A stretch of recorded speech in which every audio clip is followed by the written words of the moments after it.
Well,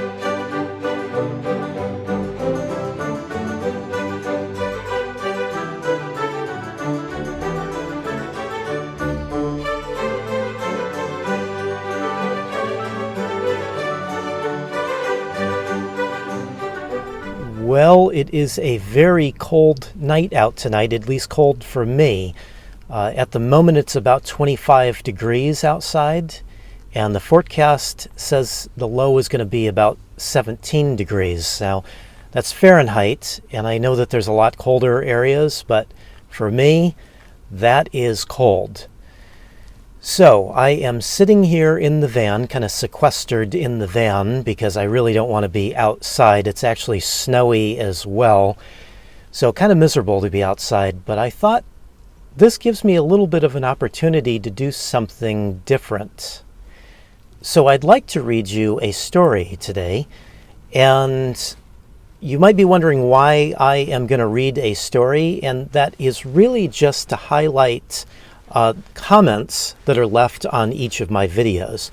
Now, I know not everybody is familiar with it, but if you scroll down beneath the video, you'll see that there are comments left by viewers, just like you.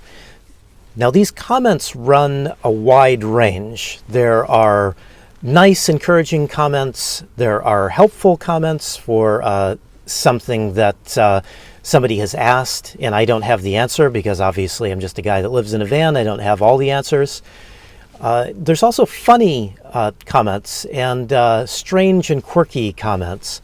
And the story that I'd like to read is one of those funny, strange, and quirky comments. And in my mind, it's a little bit like a fairy tale. So I think that's what I'm going to call it, is I'm going to read to you a modern day fairy tale. And it's like I said, just to show you that the comment section is a treasure trove of really sometimes helpful, sometimes funny, and sometimes just downright bizarre things that people write and leave for me and actually all of you to read. So just keep in mind that this is one of those really strange, quirky, bizarre, but definitely funny stories. So just bear with me, keep an open mind, and I hope you find it as enjoyable as I did. And I hope to do a decent job of reading it. If you haven't already, you can do what I'm doing, trying to stay warm here on a cold evening. Grab yourself a cup of coffee. You can hit the pause button. Make yourself a cup of coffee like I have. Grab a biscuit if you'd like. And join us back once you're ready. You can hit play and we will read this story.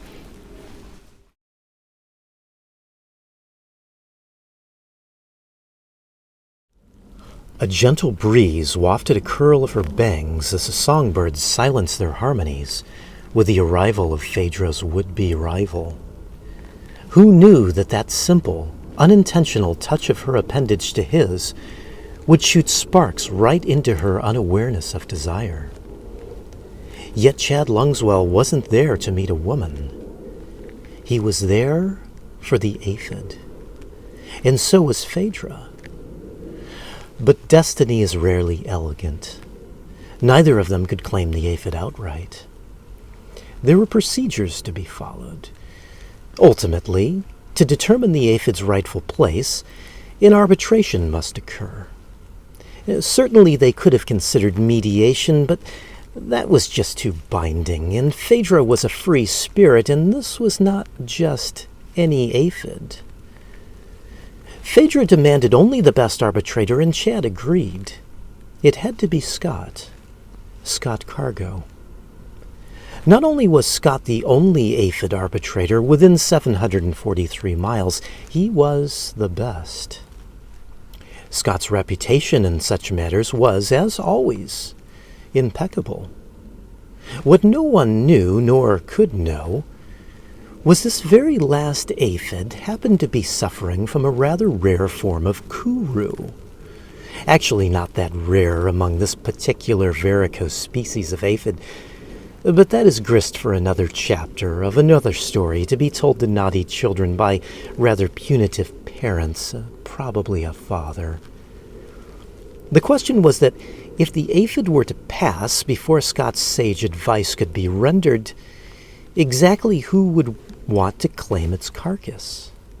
I mean, isn't it rather remote that one sees a person, any person, clamoring for a dead aphid? Who would get the aphid? Would Phaedra find true romance with Chad? Would Chad go on to take over his grandfather's windshield wiper business? And would Scot ever find a good cup of coffee?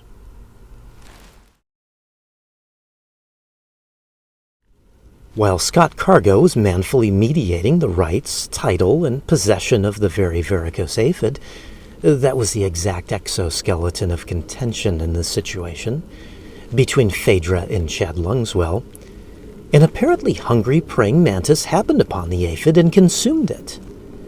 Removing the human element from this story, that particular scenario tends to occur not infrequently in nature. That the insect carnivore in this case was a mantis, rather than a coccinellidae beetle, does cloud the overall credibility of the story. However, fortunately for this story, credibility is overrated. Strangely, the missing aphid had been completely consumed for a full 7 American minutes before any of the active human parties had taken note. Once the abrupt disappearance was observed, Chad Lungswell swung into masculine action to reclaim the aphid from the very bowels of the praying mantis. Yet Chad was not fast enough. At that very instant, a dragonfly swooped down on the mantis and carried it off skyward. Only pure speculation serves the story at this point. Most critics suggest that the rather large Odonata captured the mantis in order to eat it. An interesting patch of karma, no? But a rather archaic, esoteric, and small group of Philetus roundly believed that the dragonfly had spirited the praying mantis away to a swamp jubilee on behalf for the need of an opening invocation.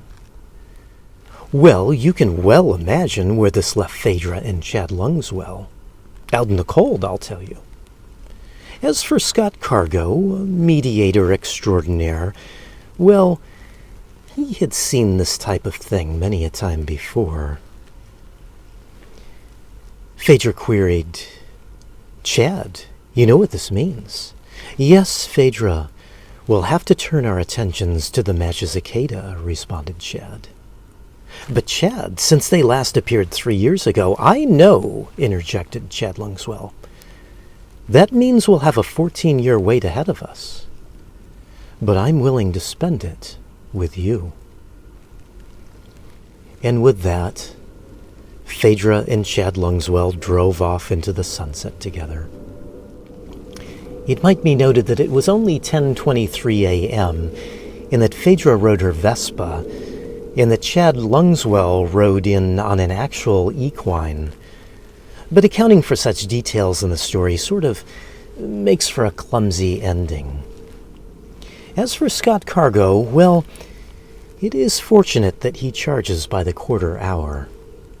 The end, we hope. Well, I do hope you enjoyed this.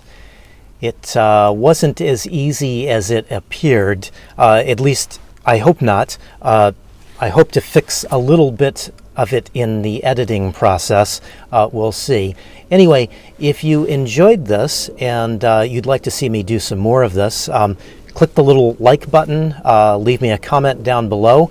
In fact, if you have something you'd like me to read, you can leave that down in the comment section below, or send me an email. And if it's not some kind of copyrighted material, I may try to do this again because this was kind of fun. Anyway, thank you for watching.